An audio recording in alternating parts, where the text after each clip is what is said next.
Bonjour, j'espère que vous allez bien en cette nouvelle année 2025. Bonne année! Je pense aussi à celles et ceux qui ont traversé sûrement des moments difficiles en cette fin d'année. Surtout, prenez soin de vous.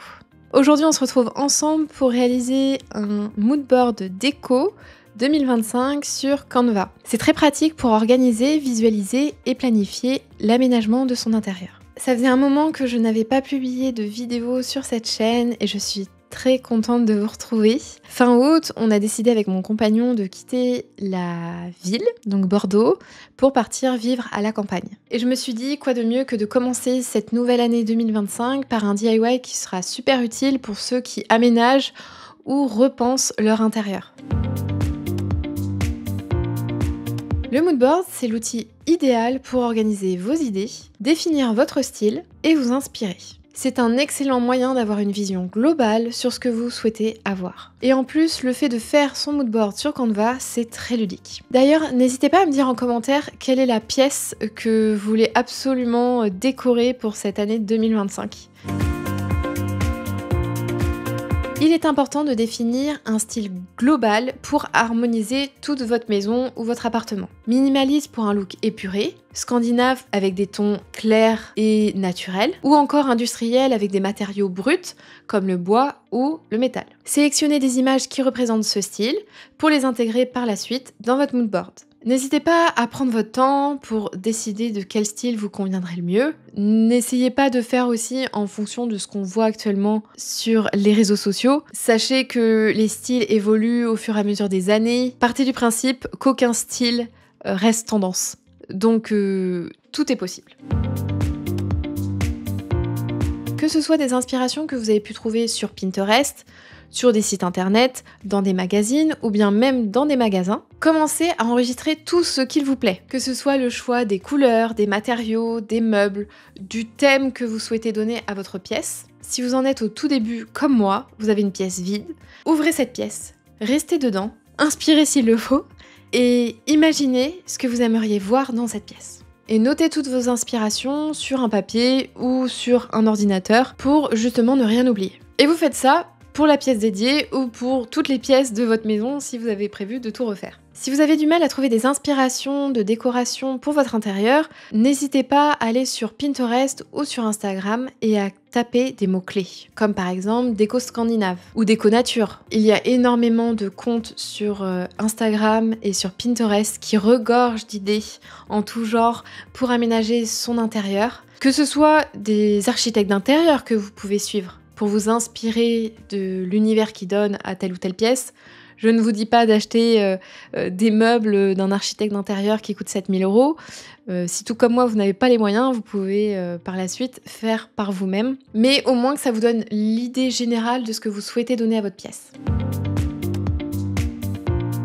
Ouvrez Canva et créez un nouveau document. Choisissez une dimension adaptée comme une taille d'affiche A4 en paysage pour que ce soit plus lisible. Canva propose aussi des templates de moodboard si vous souhaitez vous faire aider.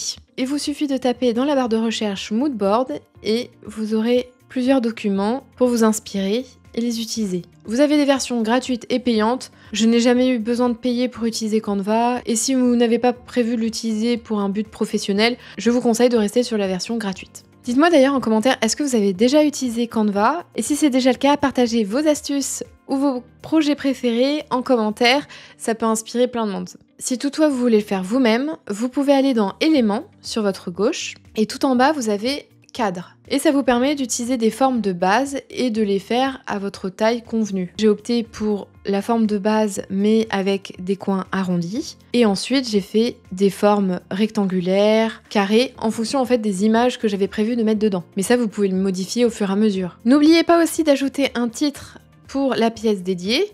Ici par exemple j'ai mis jardin. Et ensuite on va aussi mettre sur le côté les 2, 3 voire 4 couleur prédominante sur cette pièce. Donc maintenant vous avez quelque chose comme ça. Donc moi je suis partie sur un petit fond beige et ensuite j'ai fait un cadre blanc et dedans mes cadres blancs j'ai fait plein de cadres de différentes tailles que je modifierai en fonction des photos que je vais intégrer dedans. On va glisser et déposer ces images dans Canva. C'est tout simple à faire. Il suffit de prendre une image dans son dossier où on a rassemblé toutes ces idées et de la glisser dans Canva. Canva propose aussi un outil qui vous permet de choisir des teintes en fonction de vos images. Vous pouvez sélectionner les couleurs principales et les ajouter à son moodboard. Par exemple, pour le bureau de mon compagnon, il voulait associer un côté très nature mêlé au côté industriel. Et donc c'est comme ça qu'il a réalisé cette pièce. Donc ça a été après la recherche de meubles correspondant au style industriel et la décoration sur un style plus nature. Je vous montre un petit peu ce que j'ai fait. Mais il y a pas mal de choses où je vais faire des tutos DIY dessus et je vous montrerai chaque pièce dédiée lorsqu'on les réalisera. J'ai réalisé un moodboard pour mon entrée, la chambre d'amis, la salle à manger. Après, ma pièce de vie de 45 mètres carrés, elle comprend un coin salle à manger, un coin salon, la cuisine et un coin bar. Vous pouvez très bien diviser un grand espace en plusieurs parties pour que ce soit plus lisible pour vous. La véranda, la salle d'eau, la chambre, le bureau de Kevin, le bureau de Maud, les toilettes, le jardin. Après, ce n'est pas parce que j'ai mis toutes ces idées dedans que je vais toutes les faire et je vais m'y tenir. Ça vous permet quand même de rassembler toutes les idées que vous avez sur un même fichier et d'avoir une vue globale sur votre maison, sur chaque pièce, individuellement.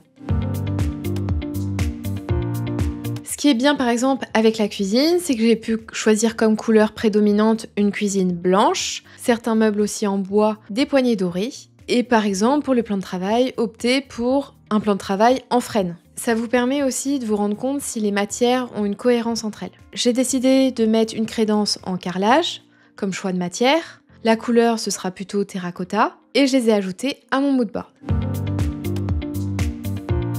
Votre moodboard commence à prendre forme, mais il est important de vérifier la cohérence entre tous les éléments que vous avez choisis. Assurez-vous que les couleurs, les matières et le style global s'accordent bien ensemble. C'est aussi le moment de faire des ajustements si certaines choses ne vous plaisent plus. Dans tous les cas, vous pourrez faire des ajustements tout au long de votre processus d'aménagement de votre intérieur, puisque rien ne reste fixe, et c'est l'avantage d'utiliser Canva. Par exemple, pour ma cuisine, j'ai fait pas mal d'ajustements, puisque de base, on devait opter pour des portes de placard gris-vert. Le modèle n'existait plus en gris-vert. On a fait des ajustements dans le moodboard. On est parti sur une cuisine blanche avec des poignées dorées. Donc les ajustements, vous les faites progressivement en fonction des aléas que vous allez rencontrer, mais aussi de vos goûts qui peuvent évoluer. Et voilà, votre moodboard est prêt. C'est l'outil parfait pour organiser ses idées et imaginer la décoration idéale pour son intérieur. Si cette vidéo vous a plu, n'oubliez pas de mettre un petit pouce vers le haut et de vous abonner car je prévois plein de DIY d'aménagement d'intérieur pour les prochaines vidéos. Et d'ailleurs, dites-moi en commentaire quelle autre vidéo sur l'aménagement d'intérieur vous souhaiteriez voir sur cette chaîne. Et si vous avez des conseils ou d'autres questions à me poser, n'hésitez pas à l'écrire en commentaire également. Et moi, je vous dis à bientôt pour de nouvelles aventures créatives.